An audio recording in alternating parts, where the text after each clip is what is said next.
Dear colleagues, welcome to our Rosmould channel. We continue our series of meetings dedicated to Rosmould exhibition. To find the details, please follow the links in the description.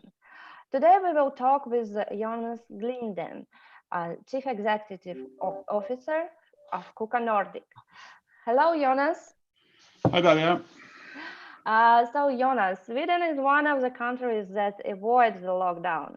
However, COVID-19 worldwide spread affects badly on global economy. So what is the impact of pandemic on KUKA Nordic in general and the additive manufacturing department in KUKA Nordic? Well, I think the general impact of the COVID-19 virus is I think the same in most countries. We see a general downturn of business, especially the professional services, where we have difficulties getting our engineers out because the customer facilities are usually closed for external people. So we do see an effect as of now with a reduced business, and that is a global trend that we see not only in the Nordic cluster that I manage, but also in Europe in the whole, and also in the entire world. I think the one exception we have in the European region on business activity is actually Russia, where we still have a very active market for different reasons. So, how do you explain it?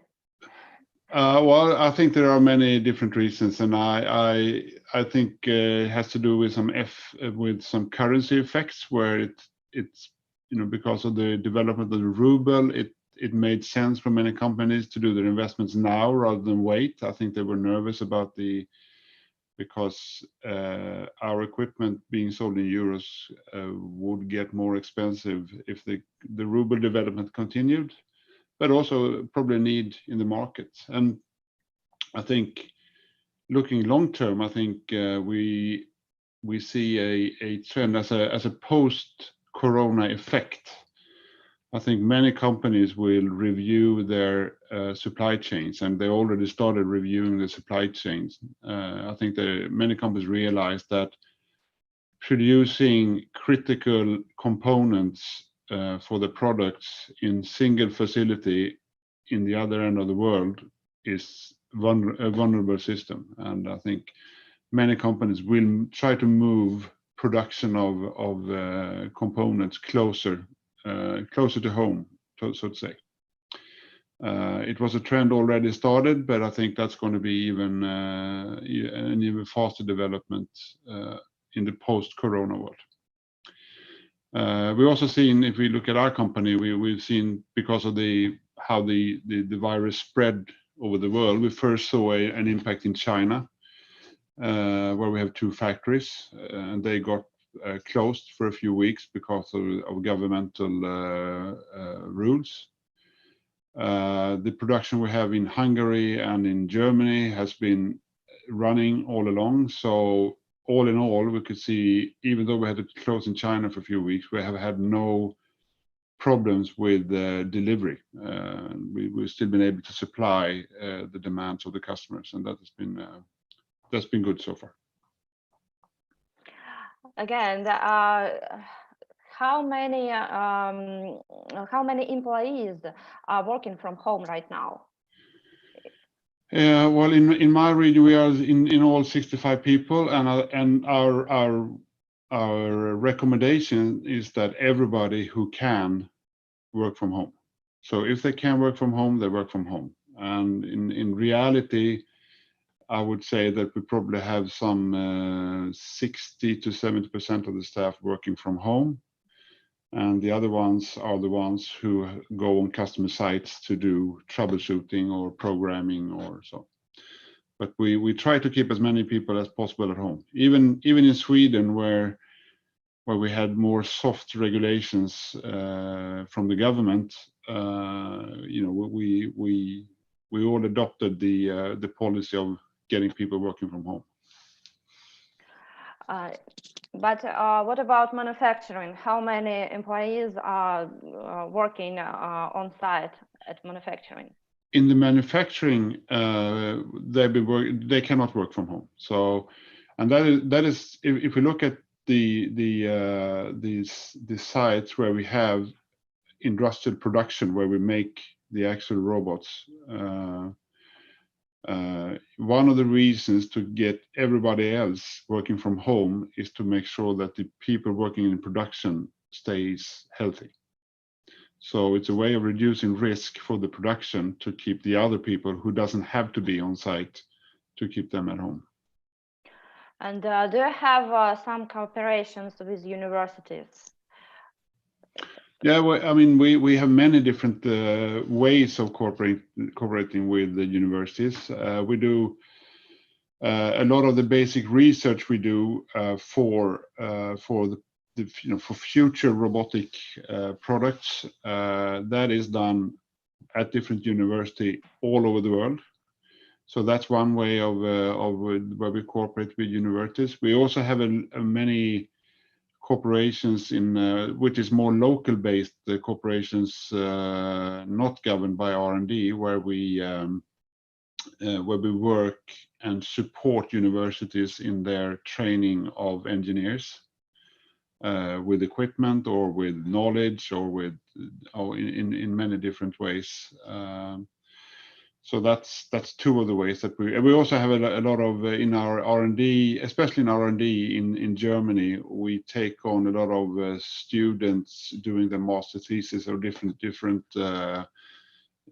academic work that you do on external companies. So we have a program for bringing in people to mainly to Germany to work in our company doing some sort of research. Okay, thank you. And in your opinion, what are the consequences for robot manufacturing at the end of pandemic?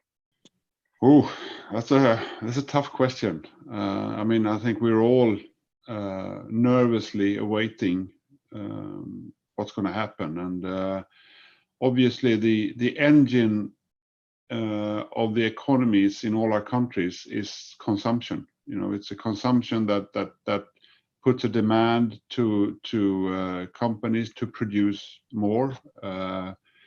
And for us as a robot manufacturer, we live on companies who needs to improve or increase their production mainly. So the question is, when will the market come back to the level it was before the corona crisis, and when? Obviously, at some point we will come back to that level, but how long it's going to be, how long is it going to be until us as persons feel comfortable again to start buying things in the same to the same level as we did before, and that's when the production needs to come back to full speed again. So that's one part, and the other part is what I mentioned before, is the changed strategies when people will start bringing production closer to home, which means producing in higher wage countries than today. And the key to do that is automation, and then the robots have a natural place. So it could be that in some ways that the corona crisis is strengthening the robotic business. There are indications on that, but we will have to see. I think right now it's a matter of keeping your head above the water and make sure that when and keep people healthy, and when the market comes back, we need to be ready to move. Yeah, we all should stay healthy. Yeah, I mean, that's the most important. Yes, I agree. And how is the 3D printing process applied to KUKA robots? Well, I mean, even you could say that 3D printing is a relatively new process as such, compared to some of the other manufacturing processes that we've seen. But KUKA, we have a long experience in like the plastics industry and the metalworks industry, and also in different laser applications. And all of those technologies developed for those segments and markets and processes are the same that you need when you use a robot for 3D printing. So, you know, even though you could say that the 3D printing is fairly new, the capabilities you need in a robot is already existing. So the step has not been very long for us to be able to provide good solutions for 3D printing. That, together with a fairly extensive range of robots of different sizes and different linear units to create big work envelopes. So I think we are well positioned to support 3D printing. Okay, thank you. And my next question is about the benefits. What are the benefits of a robot manipulator implication in additive manufacturing? Why should people use robots? Well, I think there are two main reasons. One is more of maybe a generic advantage when it comes to using robots instead of fixed automation. And that is the flexibility that you can build a solution where you involve a robot for manipulation or movements, and if your needs changes, you can easily adopt a robot, because flexibility is the key attribute of industrial robots. So that flexibility is one advantage, and the other advantage, which is probably the main one when you look at 3D printing, is that you can, by using a robot, and you can transport it on linear units that could be up to 50-60 meters long, you are able to print larger objects than what you're capable of doing in a dedicated 3D printer. So we have customers who print objects that are like 30 meters long. Is it construction? It could be construction, but can also be. We also have companies in aerospace who are producing large components for space rockets. So it's everything.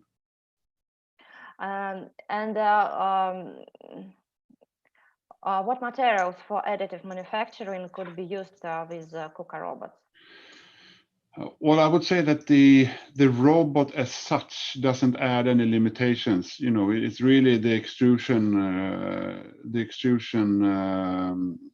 method or extrusion tool that sets the limitation on what material you can use. I mean, we see companies using our robots to print in plastic or steel or aluminum or concrete, or so. The limitation is not in the robot. It's finding any material that is able to be used with certain extrusion technology that you can fit on a robot. So. Oh, okay. And in what industries could 3D printing KUKA robots be used? You just beginning to tell about construction and aerospace, and maybe you can give some examples of robots' successful application. Yeah, I think in general, one could say that 3D printing is extremely suitable for production of short series with high flexibility. I think that's where you produce few items of every sort, and you change your the items you produce often. I mean that I think that is more the common denominator than what specific industry you're in. So far, what we see, where we sell the most robots to do 3D printing, it's within aerospace and automotive. and we see it being adopted in different ways.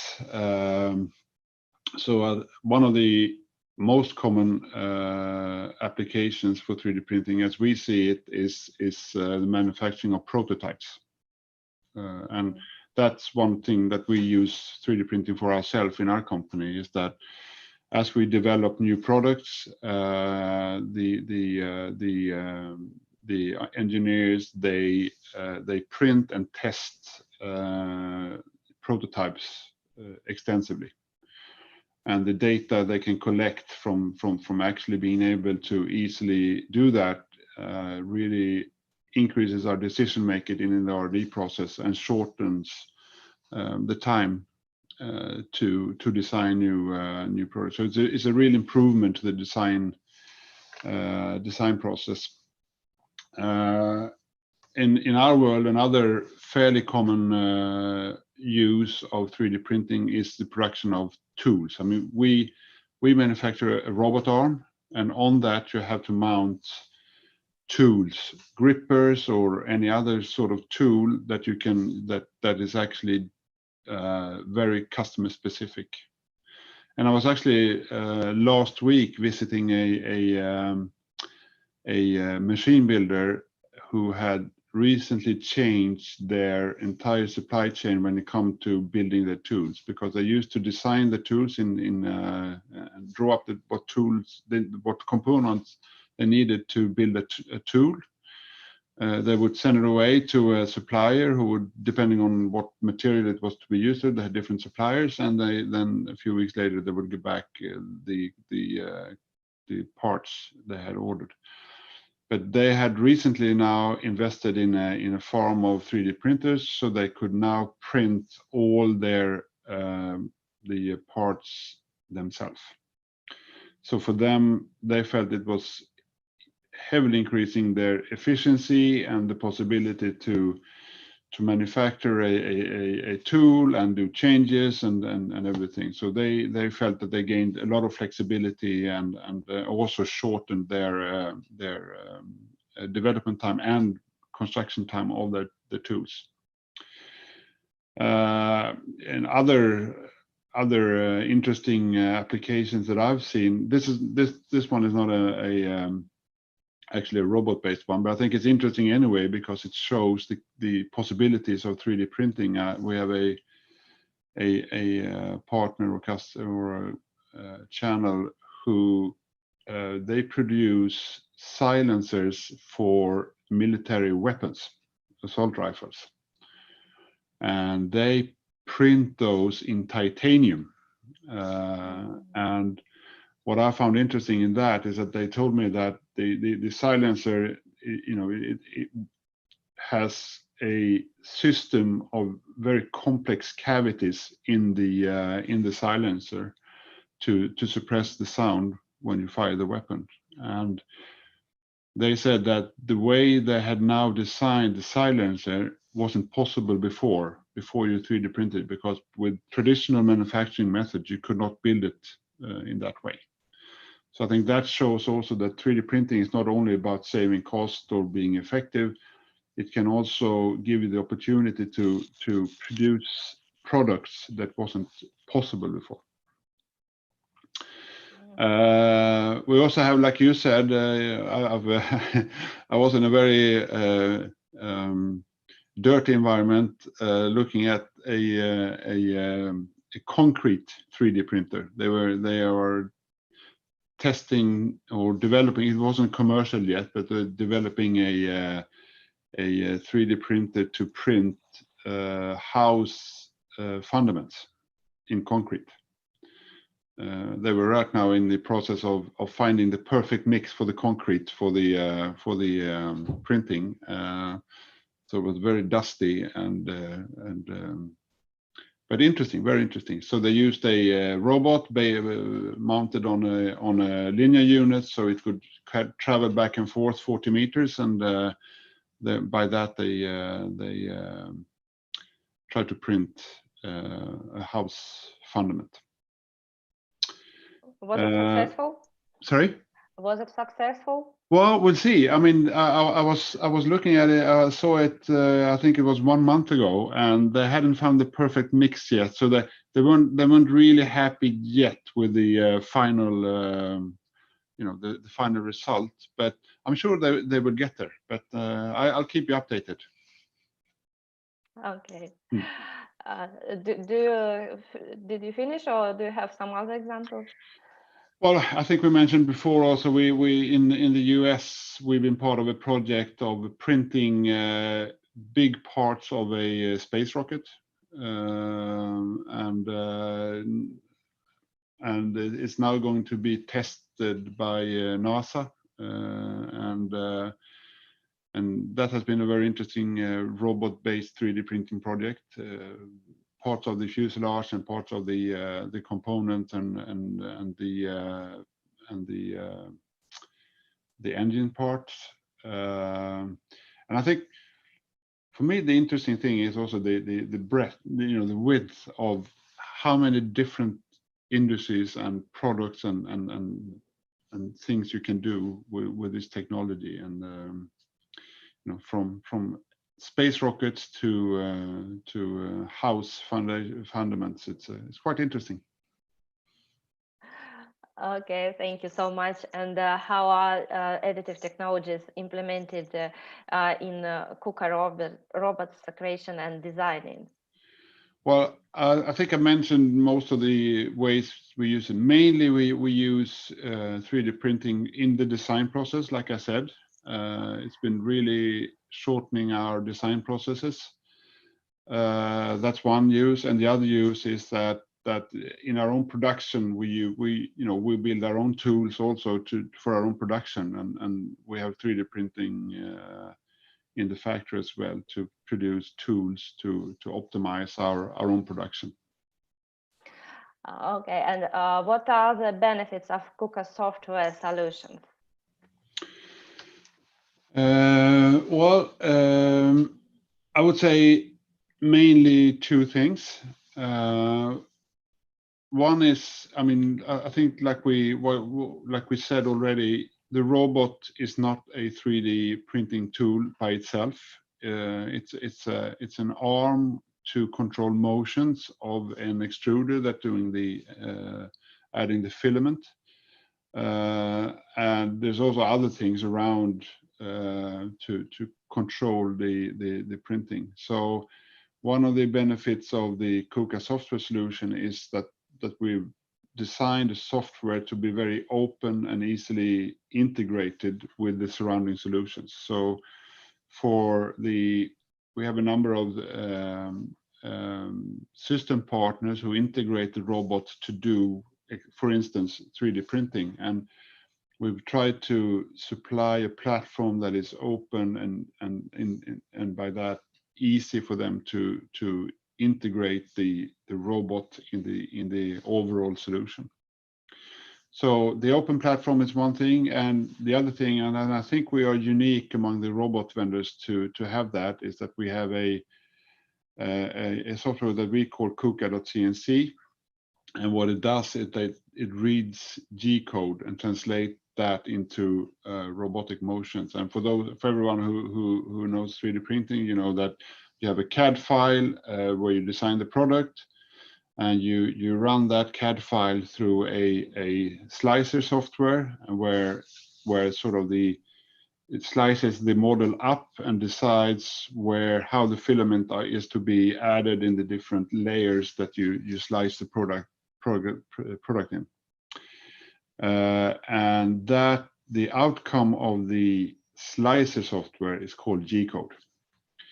So what we can do is that we can take that G code and we can put it straight into the robot, and it's going to control the robot motions to give you the printing as you have required, without any additional programming of the robot. So I think that's a fairly unique part of our software offering. Okay, thank you. And my last question is, what is your forecast for 3D printing robots development? I think it's. I think we all share a view of 3D printing is definitely a technology that's going to, just going to increase heavily over the next coming years. There are so many benefits of it, when it comes to effective use of resources. There are environmental and there are financial, and there's so many good reasons why 3D printing is happening. It's going to happen and keep developing. I think for me, I'm always curious about the maybe, because today I think we are trying to use 3D printers or 3D printing or additive manufacturing in our current business models and our current processes, because we're finding ways of make them more effective. For me, it's also going to be interesting to see when we use the capabilities of 3D printing to new business models or new processes. I mean, I think the example of the silencer is quite interesting, where they said we can now produce a product that wasn't possible to produce a few years ago because we're using 3D printing. I mean, that's taking the full capability of the technology into something new. But also, I mean, today most of the things we buy is mass produced because it's the cheapest way of producing is that we produce 1 million of the same item and then we sell it globally, because the price difference of producing 1 million items is so much lower than producing 10 of something. But obviously, if we get closer and closer to the point where producing 1 or 150,000 cost more or less the same as it could with 3D printing, it should open up for new business model where we can increase the customization of products, where you can order the product you want and maybe with your personal design or your personal differences that you want. And that's going to be quite interesting, I think, to see when the new business models open up. That's going to increase the development even further. Thank you so much, Jonas, and I wish you stay healthy, of course. And, thank you. You too. Thank you, and thank you for discussion. Thank you, everybody, who joined us, and take care, and see you at Rosmould and Form next. Yes, thank you. Thank you. Hej då.